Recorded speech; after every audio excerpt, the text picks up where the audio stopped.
Kami bersama tim rombongan yang ada, tim kecil kami yang saat ini ada di Makassar, karena kami pun juga punya tim di daerah, bahkan di Jakarta juga ada. Hanya saja memang saat ini kami dalam posisi melaksanakan sosialisasi. Kami mengunjungi beberapa tempat, termasuk tentu kunjungan saya hari ini termasuk di dalamnya adalah kunjungan media.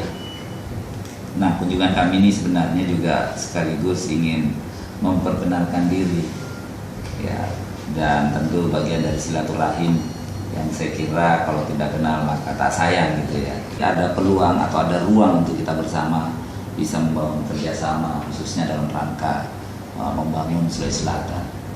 Mungkin dari sisi media adalah merupakan